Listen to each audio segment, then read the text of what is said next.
Coming up on AMP Cafe, find out the 4 steps to Fort Worth ISD's safety plan. Also find out about what smartphone apps can be used to protect students. And tips on how you can tell your kids about the heartbreaking news from Sandy Hook Elementary School. All this and more, AMP Cafe starts now. This is a special edition of AMP Cafe, Know the Plan. Welcome to AMP Cafe and the special edition, Know the Plan. First and foremost, all of us here at AMP Cafe want to express that our thoughts are with the victims of the Sandy Hook Elementary School shooting Friday. As student journalists, we see it as our responsibility to share important safety information with our Fort Worth ISD viewers. We begin today's show with a look at what happened last Friday at Sandy Hook. 20 children, 12 girls and 8 boys, all 6 and 7 years old, were killed inside the school along with 6 adult women. Authorities say 20-year-old Adam Lanza blasted his way into the building with a high-powered assault-style rifle and fired hundreds of bullets in a rampage that claimed the lives of students, teachers, and the principal. He then killed himself. Lanza's mother, Nancy, was found dead in their home. She lived down the road, and there's nobody I know that knew her. Nobody I knew that knew her son. They went under the radar. And that saddens me to no degree. Investigators continue to comb through both crime scenes for answers. We're using every single resource, and our goal is to paint a complete picture so that we all know and the public knows exactly what happened here. But this small New England town will never be the same. I'm also a teacher, and I can't even imagine going through what she went through. Sarah Carrozza says her friend Victoria Soto, a first-grade teacher, apparently died trying to protect her students. The names and ages of 6 adults and 20 children, ages 6 and 7, were released on Saturday. One of those children is 6-year-old Emily Parker. My daughter Emily would be one of the first ones to be standing and giving her love and support to all those victims. Robbie Parker described his daughter as bright, creative, and loving, also offering advice. As we move on from what happened here, what happened to so many people, let it not turn into something that defines us, but something that inspires us to be better, to be more compassionate, and more humble people. Many Fort Worth ISD students returned with mixed feelings. Here's what some students had to say. It's kind of hard to explain how I truly feel about coming to school now. It's just more hoping someone doesn't come up here that's all mad about someone else, getting them frustrated, and they just come up here with a few weapons and start blowing up the school or something like that. I really couldn't understand how someone could do that to especially the little kids, because it's whatever the issue was, it wasn't their fault, and they're so young and they had so much life left for them to live, and now it's just over. And then I thought about my nieces and nephew, like if that had been them, I would have been devastated because I care for them more than anybody else in this world. And if that had happened to them, I don't know how I would handle it, and I don't know how the parents and the family are handling it for them. And I'm praying for them right now because that's just a terrible situation to be put in. I couldn't believe that somebody could hurt children like that. Like, I saw the pictures of the children, and there was a little girl named Emily that had blonde hair, and she looks just like my little cousin. To have that fear in the back of my head that what if something like that happens to my school, what would we do? And do we have teachers that are as courageous as some of the ones in those situations who protected their kids? One way to comfort FWISD families and employees is by being informed. Fort Worth ISD Emergency Operations Plan has been developed using the best security practices with the cooperation of local government to address the 4 phases of emergency management, which are prevention, preparedness, response, and recovery. This video is produced by the Communications Department with special appearances by many of us here at AMP Cafe. We might have had time to do something. They might have been able to save her. Could have done something to help. He could have said something that mattered. I could have done something. Sadly, that sounds all too familiar. Knowing what to do in a real emergency is not something to think about when the emergency's happening.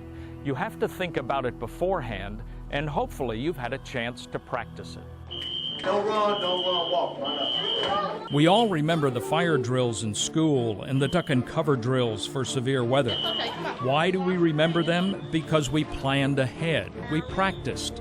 We knew the plan. We are going to do a duck and cover. Know the plan. You have a better chance of surviving and avoiding injury. You have a better chance of helping your students, co-workers, your neighbors, and your own children stay safe.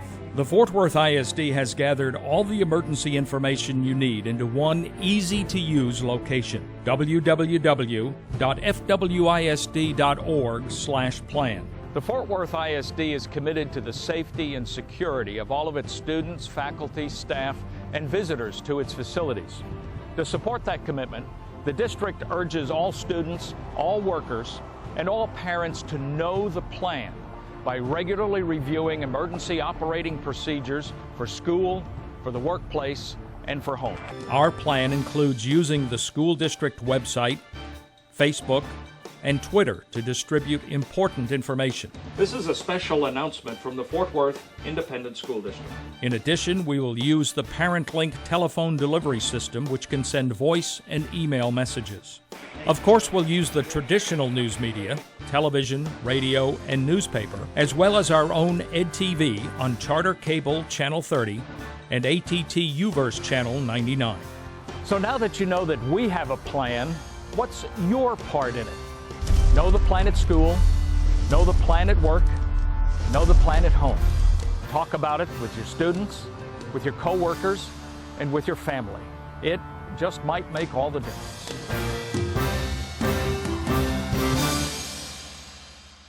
If you would like to rewatch this video or share it with someone you know, it's available online at www.fwisd.org/plan. We begin our team coverage with AM Cafe's Carmen Lateral, who is live in studio with one of the district's top decision makers. One of the biggest things on parents' mind as they sent their kids back to school Monday was safety. Many asked themselves, are my kids going to be safe? Is there a plan? And how will I know that my child will be kept out of harm's way? I'm here with Art Cavazos, who is the Chief of District Operations for Fort Worth ISD. Mr. Cavazos is over the department that deals with emergency preparedness. Mr. Cavazos, can you tell me how the security at Fort Worth ISD is going to change or improve after the incident that happened on Friday? Certainly. First of all, let me offer my condolences for the people in Connecticut. Certainly heartfelt, and all our prayers are with them. As far as Fort Worth ISD is concerned, we've had lots of security that maybe folks aren't aware of. And probably what's going to change the most is going to be more interest from the public, which we appreciate. For instance, that video that was just shown, we had about 5 people hitting it every day prior to this. We have hundreds hitting it today. So just information, knowing the plan, making sure that if you do see something, say something. I'm really hoping that that's how our security most changes, to where everybody takes an interest, including the students, parents, and the community. How do parents know that sending their child to school is going to be safe? Well, schools have always historically been the safest place for children to be at. We believe that is still the situation. Certainly with this incident that occurred in Connecticut, it has stirred feelings within students and parents. As of today, I can assure everybody that our schools are safe. We work very closely with our police department. All divisions, whether the special patrol or even the SRO officers that you guys see at your schools, are all working collaboratively with all of us to make sure that the schools do remain the safest place for children to be at.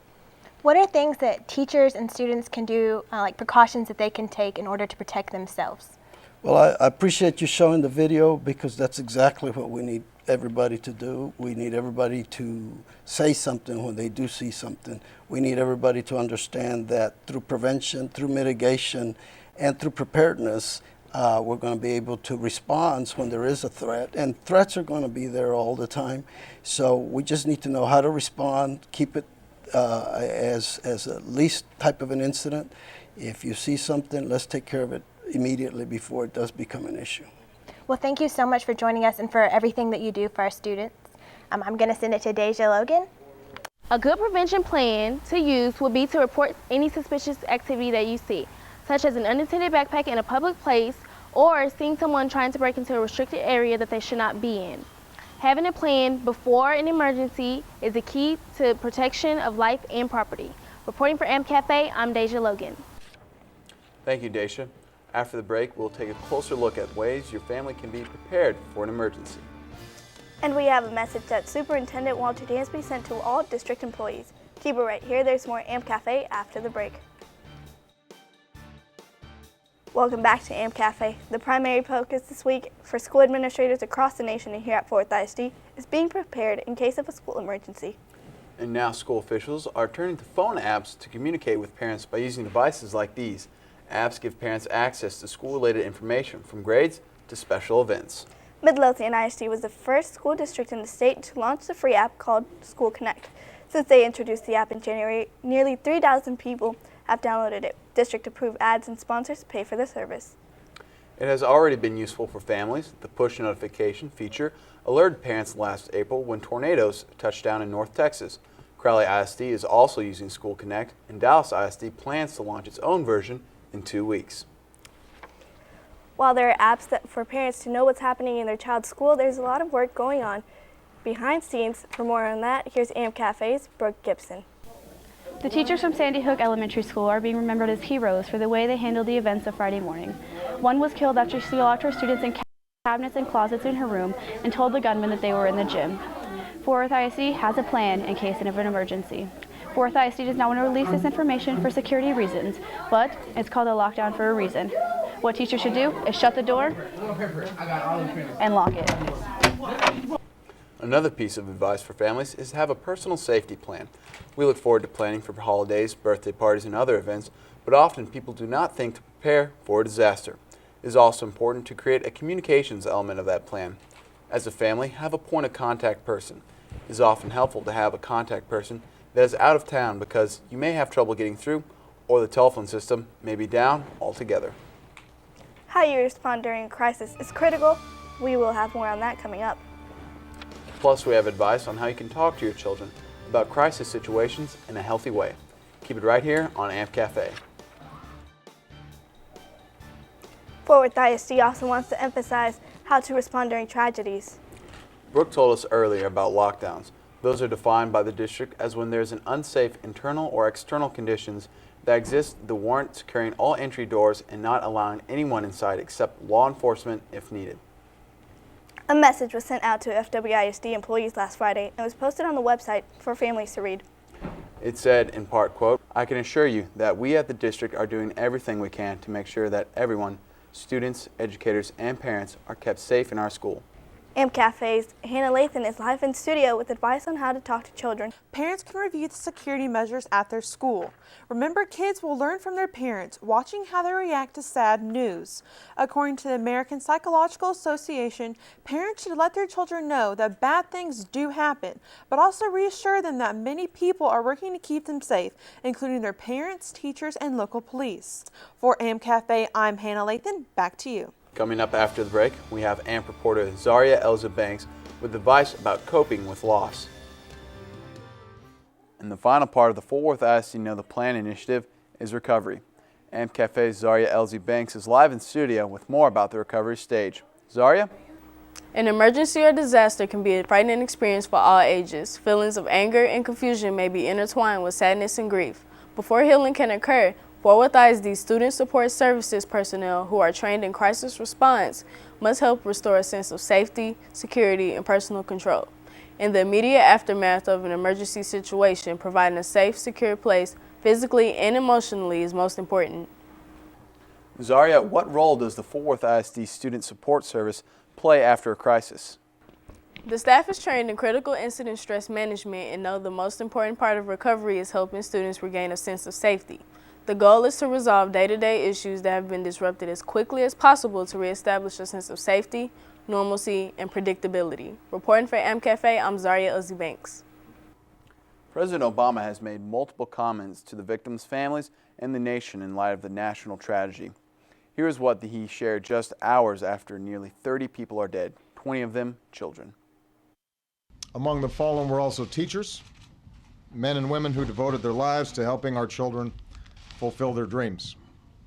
So our hearts are broken today for the parents and grandparents, sisters and brothers of these little children, and for the families of the adults who were lost. Our hearts are broken for the parents of the survivors as well. For as blessed as they are to have their children home tonight, they know that their children's innocence has been torn away from them too early, and there are no words that will ease their pain. And we are closing our show today with the names and the photographs of the victims of the Sandy Hook Elementary shooting. Once again, from all of us here at AMP Cafe, our hearts go out to the victims and their families.